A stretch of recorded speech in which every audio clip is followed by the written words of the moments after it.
PYQ exact तो repeat नहीं होते, लेकिन जो PYQ के जो एक्सप्लेनेशन होते हैं ना, तो वो काफ़ी हेल्पफुल है। और मेरे रिलेटिव वगैरह, जो मेरे क्लासमेट वगैरह थे, उन लोगों ने भी बहुत सपोर्ट मुझे किया। खानदान के पहले डॉक्टर हूँ मैं खानदान के साथ। फिर मैंने एक साल कोटा भी गया था एलन के लिए। तो 2011 से का जो सपना है वो अब जाके 2024 में पूरा हुआ है। खासकर दिल्ली है तो आप जरूर सी बोर्ड को सब्सक्रिप्शन ले, काफ़ी हद तक खानदान के पहले डॉक्टर हूँ मैं खानदान के साथ। नहीं, सी बोर्ड से क्या मुझे फ़ायदा मिला।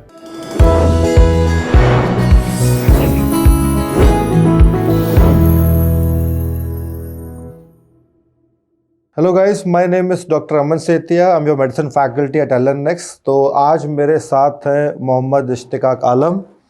तो इनकी जर्नी के बारे में थोड़ा सा हम सुनेंगे, समझेंगे कि कैसे इन्होंने पढ़ाई करी। तो कैसे हो आप, ये बताओ, कैसा लग रहा है अभी, कैसी फीलिंग आ रही है एग्ज़ाम निकालने के बाद?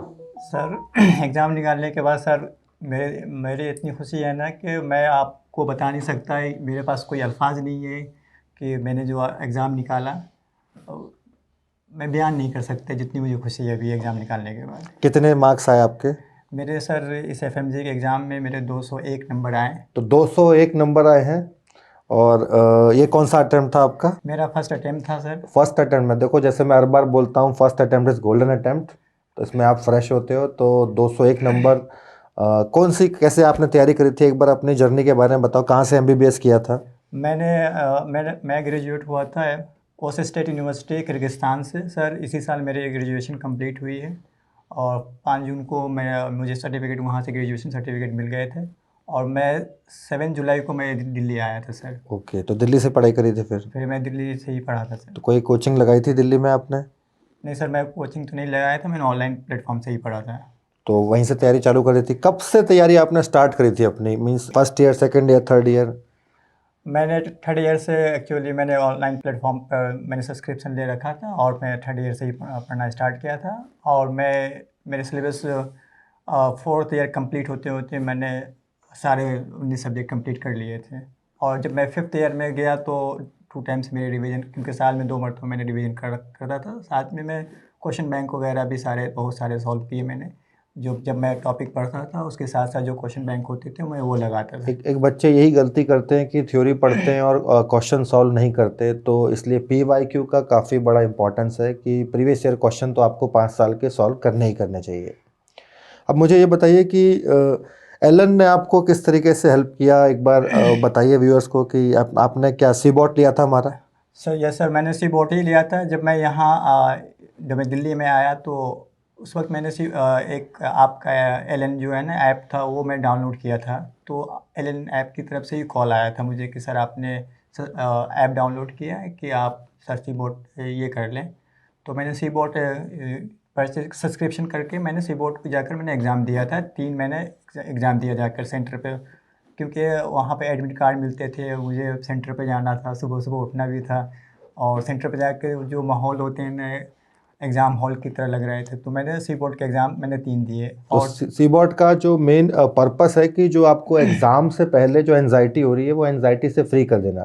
तो रियल एग्ज़ाम वाला जो आपको फील आपको CBOT के अंदर मिलता है, सेम आपको एडमिट कार्ड मिल रहा है। तो अगर आपने 4-5 CBOT अगर दे लिए हैं तो उससे जो मेन एग्ज़ाम में आपको जो डर होगा वो निकल जाएगा। Yes sir. और जो गलतियां आपने CBOT में करनी है कर लो, वो मेन एग्ज़ाम में आप वो गलती नहीं कर पाओगे। तो आपने कितने CBOT दिए थे हमारे? मैंने आपके CBOT सर 3 दिए थे। और उनमें क्या क्या स्कोर रहा था आपका? मेरा सर फर्स्ट CBOT में मेरे 222 नंबर थे मेरे पहले CBOT में। फर्स्ट CBOT में 222 थे। सेकंड CBOT में मेरे 226 नंबर थे मेरे। 226 नंबर थे। और जो थर्ड वाले CBOT थे 237 नंबर थे। 237 नंबर थे। और रियल एग्ज़ाम में 201 नंबर है। तो ऑलमोस्ट आप देख रहे हो ज़्यादा डिफरेंस नहीं है। तो जिस बच्चे के मार्क्स CBOT में 200 प्लस आए थे उसके रियल एग्ज़ाम में भी 200 प्लस आए हैं। तो जब आप CBOT दे रहे थे तो आपको रियल एग्ज़ाम दे रहे थे, कुछ क्वेश्चन ऐसे थे जो CBOT के क्वेश्चन एग्ज़ाम में है? हाँ, कुछ क्वेश्चन थे जो CBOT के थे, लेकिन जो आप लोगों ने जो टेस्ट एंड डिस्कशन जो हुए थे वो काफ़ी हेल्पफुल था। क्योंकि मेन जो होते हैं ना, जैसे PYQ करते हैं, तो अगर PYQ के एक्सप्लेनेशन होते हैं तो मैं मानता हूँ कि सर की PYQ एग्जैक्ट तो रिपीट नहीं होते, लेकिन जो PYQ के जो एक्सप्लेनेशन होते हैं ना, तो वो काफ़ी हेल्पफुल होता है। क्योंकि अराउंड दी क्वेश्चन वहीं से आते हैं सर। क्योंकि टॉपिक्स, क्वेश्चन रिपीट हो या ना हो, टॉपिक वो रिपीट होता ही होता है। तो सी बोर्ड से आपको बहुत अच्छा लगा, सी बोर्ड देकर? यह सी बोर्ड देख के मुझे बहुत अच्छा लगा, क्योंकि सी बोर्ड के जो एक्सप्लेनेशन होते थे ना, वो क्योंकि बच्चे जाते हैं ना, जैसे मान लेते किसी भी प्लेटफॉर्म से अगर आओ ये टेस्ट जीटी दिए, तो बाद में रिव्यू नहीं करते थे, नहीं कर पाते हैं। क्यों कहते हैं कि चलो बाद में कर लेंगे। और जब टेस्ट एंड डिस्कशन सी बोर्ड पे हो रहे थे, तो मैं यूट्यूब सेशन पे देखकर मैंने काफ़ी चीज़ सीखा भी सी बोर्ड से, क्योंकि मैं रिव्यू नहीं कर पाता था, क्योंकि लगता था कि चलो बाद में कर लूँगा। लेकिन टेस्ट एंड डिस्कशन तो मैं देखता था, तो मुझे काफ़ी हद तक हेल्प मिला मुझे उसी बोर्ड से। तो अब देखिए, जो सी बोर्ड का मेन पर्पस है वो आपको रियल एग्ज़ाम में जो डर है उस डर को निकालना है। तो जब आपके जहन से वो डर निकल जाएगा तो फिर कोई भी एग्ज़ाम डिफ़िकल्ट नहीं होगा। थोड़ा सा आप ये बताओ कि कैसे जब आपने ये न्यूज़ अपने घर वालों को दी तो उनका कैसा रिएक्शन था, पेरेंट्स का ने कैसे रिएक्ट किया? मुझे रिज़ल्ट का पता चला कि आज रिज़ल्ट हुआ, तो मैं उस वक्त में दोपहर का वक्त था, तो मैं मुसलमान हूँ, तो मैं नमाज़ पढ़ने गया था। जैसे मैं मस्जिद से निकला तो जुल्फ़िकार भाई जो हैं, उन्होंने मुझे बताया कि रिज़ल्ट क्या आ गया, क्या आपने देखा रिज़ल्ट? मैंने कहा नहीं देखा। मैंने उसी पहले नमाज़ पढ़ी या पहले रिज़ल्ट देखा? नहीं, पहले तो मैंने नमाज़ ही पढ़ा। उसके बाद जब नमाज़ पढ़ने के बाद ही मैंने रिज़ल्ट तो देखा, आपकी तो शायद दुआ कबूल हो गई। हाँ, शायद दुआ कबूल हो गई। मेरे पेरेंट्स की भी दुआ कबूल हुई। और मेरे रिलेटिव वगैरह, जो मेरे क्लासमेट वगैरह थे, उन लोगों ने भी बहुत सपोर्ट मुझे किया। और ख़ास करके मेरे जो क्लासमेट सब थे ना, वो काफ़ी अच्छे स्टूडेंट सब हैं, लेकिन उन लोगों की किस्मत थोड़ी सी कम रहा, तो उन लोगों के नहीं निकल पाए। 3 ही बच्चे नहीं निकाले हमारे क्लास के। अच्छा, 3 लोग ही निकाल पाए थे। लेकिन हमारे क्लास में 7 गर्ल्स थे, जिसमें से एक गर्ल्स के हुए। और जो 6 थे वो 140 प्लस में सबके रहे, लेकिन मार्क्स अच्छे ओके। स्टूडेंट हैं वो सारे के सारे। तो अभी आपका क्या प्लान है कि अब आगे क्या करना है, कैसे क्या सोचा है, पीजी के बारे में सोचा है, किस हाँ, ब्रांच में पीजी करनी है? मुझे तो सर मेडिसिन ब्रांच में मुझे पीजी करने हैं। मेडिसिन में पीजी करनी है। जी। और उसके बाद क्या करना है आगे? फिर आगे आगे फिर डीएम भी करना पड़ेगा, डी मेडिसिन में सर करनी है। डीएमई वगैरह तो करने। थोड़ा अपना एक विजन को ब्रॉड करो कि बच्चे गलती करते हैं कि एफएमजी का पेपर क्लियर करके रुक जाते हैं, आगे का सोचते नहीं हैं। अब थोड़ा सा इनकी मैं अगर और पीछे की जर्नी बताऊं तो काफ़ी हसलर रहे हैं इश्तियाक, इन्होंने काफ़ी मेहनत करी है। 2011 में आपने बताया था कि, हाँ, तो पूरी एक बार जर्नी बताइए। मैंने 2011 में सीबीएसई बोर्ड से मैंने ये किया था। उससे पहले मैं एमयू से मैंने 6 क्लास से ही पढ़ा, मैं अलीगढ़ मुस्लिम यूनिवर्सिटी से। जी। और 10th भी मैंने अलीगढ़ मुस्लिम यूनिवर्सिटी से किया। और मैं 12th सर सीबीएसई बोर्ड से ही किया मैं, क्योंकि उसके बाद मैंने क्वालिफाई नहीं कर पाया। सीबीएसई बोर्ड से मैंने 12th पास आउट किया 2011 में। फिर मैंने 1 साल मैंने कोटा भी गया था एलन के लिए। तो अच्छा, फिर अब आप भी एलन के स्टूडेंट रह चुके हाँ, हैं? मैं एलन का स्टूडेंट रह चुका हूँ। 2011 जब मैंने 12 पास किया 11 में, तो मैंने 1 साल के लिए कोटा गया था, और एलन में 1 साल में प्रिपरेशन किया था मैं जाकर वहाँ। लेकिन मैंने काफ़ी फेलियर हुआ। मैंने 7 अटैम्प्ट नीट यूजी दिया, लेकिन मेरी किस्मत में नहीं था, मैं उस वक्त नहीं पास आउट हो गया मैं। तो देखो, 2011 से का जो सपना है वो अब जाके 2024 में पूरा हुआ है। जो 11 से देखा था तो एक समय लगता है, टाइम लगता है, कई बार चीज़ें आपके हाथ में नहीं होती हैं, जिस दिन जिसका वक्त आना होता है तभी आता है। तो अब देखो कि 7 अटेम्प्ट इन्होंने अपने नीट यूजी में करे, उसके बाद ओश में एडमिशन लिया। हाँ, उसके बाद मैंने ओस में एडमिशन 2017 में लिया, और मैं 23 में मेरा कोर्स कंप्लीट हुआ था, और मुझे डिग्री मिली थी 23 में। तो अभी बिल्कुल अच्छा लग रहा है, रिलैक्स लग रहा है? हाँ, अभी तो मैं टेंशन फ्री हूँ, क्योंकि जब मैं रिज़ल्ट देखा तो काफ़ी ये था, एंजाइटी हो रही थी कि पता नहीं क्या होगा, नहीं होगा।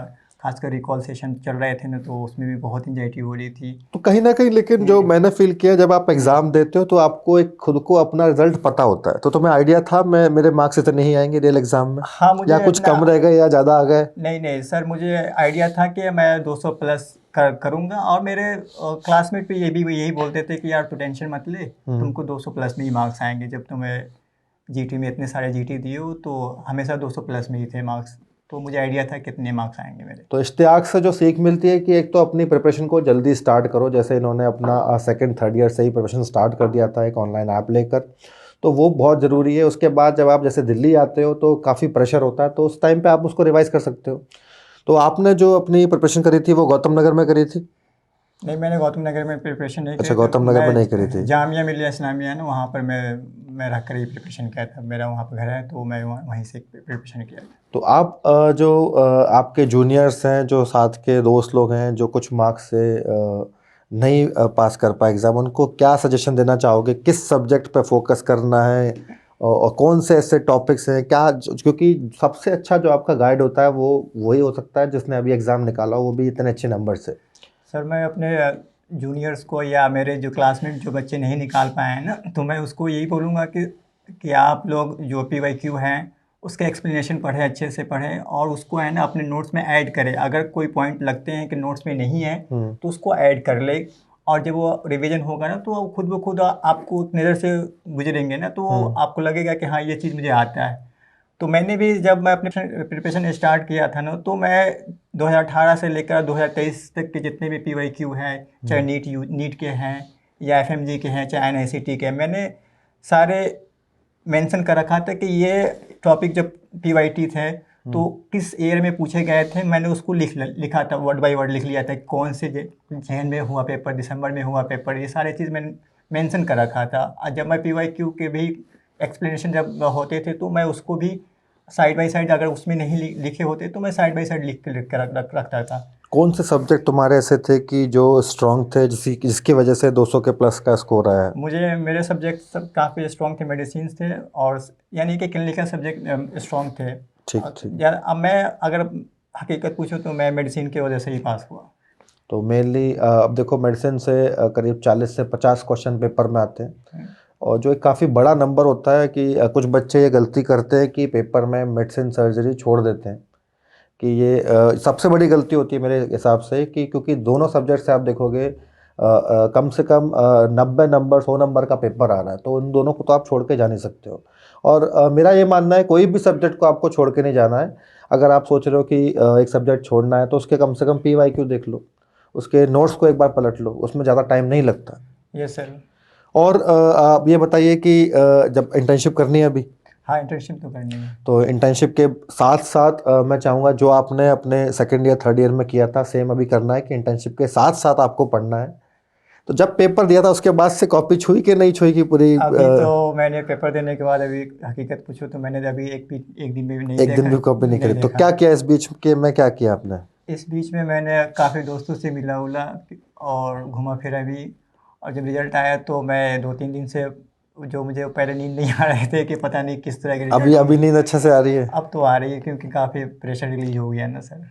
तो अब जैसे क्या होता है, कई सारा टाइम वेस्ट होता है। अभी जैसे जब सर्टिफिकेट की डेट आएगी तब भी इसमें कुछ टाइम वेस्ट होगा, फिर सर्टिफिकेट लेने जाओगे, फिर इंटर्नशिप मिलेगी, थोड़े टाइम उसमें भी लग जाएगा क्योंकि कई सारे बच्चे पास हुए। तो इस सब टाइम को आपको यूटिलाइज़ करना है, क्योंकि जब देखो इतना अच्छा स्कोर है तो आप इस टाइम को अगर यूटिलाइज़ करोगे तो इंटर्नशिप ख़त्म होने के साथ साथ आपका PG भी क्लियर हो जाएगा। हाँ, ये तो इसीलिए अब देखो, बाद में 1-2 साल ड्रॉप करके तैयारी करने की जगह मेरी आपको सलाह रहेगी कि इसके साथ साथ PG प्रिपरेशन अभी से स्टार्ट कर दो। ये सर। अब ये बताओ कि जब जो बच्चे किर्गिस्तान, रशिया, चाइना में रहते हैं, फिर वो इंडिया आते हैं, तो उनको एक प्रॉब्लम होती है अडेप्ट करने में, तो वो अडेप्ट कैसे किया आपने? वो सर, वहाँ पर तो सर, क्योंकि यहाँ हमारी कंट्री जो है ना वार्म है, वहाँ पर कोई विंटर है, तो वहाँ पर मेरे हिसाब से सर, जब काफ़ी ठंड होती है तो पहले साल तो प्रॉब्लम होती है सबको, लेकिन धीरे धीरे आदमी अडेप्ट कर ही लेता है सर। तो देखो, धीरे धीरे अडेप्ट हो जाते हो, बस ये है कि adaptation is a part of life, वो आपको करना पड़ेगा। और अपने बारे में बताइए, घर में आपके कौन कौन है? सर, मेरे घर में सर, मेरे 3 सिस्टर हैं और 4 भाई मेरे हैं, मैं बीच का हूँ। कोई डॉक्टर है घर में? नहीं नहीं है? नहीं, तो आप पूरे मैं अपने घर के खानदान के पहले डॉक्टर पहले हो? डॉक्टर हूँ मैं खानदान के सर। तो भाई बड़े, बहन बड़े? 2 भाई मुझसे बड़े हैं, एक बहन बड़ी है, और 2 छोटी सिस्टर हैं और एक छोटा भाई भी है। तो अभी सब बहुत खुश होंगे? हाँ, अभी काफ़ी खुश हैं, क्योंकि मम्मी को मैंने अपने रिजल्ट बताया तो वो तो रोने लगी तो क्योंकि इतने साल के इंतज़ार था, कब ये खुशखबरी तो आप मिलेगी। जब जैसे किर्गिस्तान में थे तो हर साल वापस आते थे छुट्टियों में, नहीं आते थे? मैं शुरू के 3 फर्स्ट सेकंड थर्ड तक मैंने हर साल आया, क्योंकि कोविड हो गया तो एक साल इधर ही में रह गया। जब मैं 4th ईयर में जब वापस गया वहाँ पर, तो मैं 5th 6th में नहीं आया, वहीं रह गया, 2 साल मैं कंटिन्यू वहाँ रहा। तो देखो काफ़ी स्ट्रगल किया है इन्होंने, बिकॉज अपनी देखो इनकी जर्नी 2011 से शुरू हुई थी और 2024 में जाके वो जर्नी अभी भी मैं कहूँगा कंप्लीट नहीं हुई है, वो कंप्लीट होगी पीजी करने के बाद। Yes sir.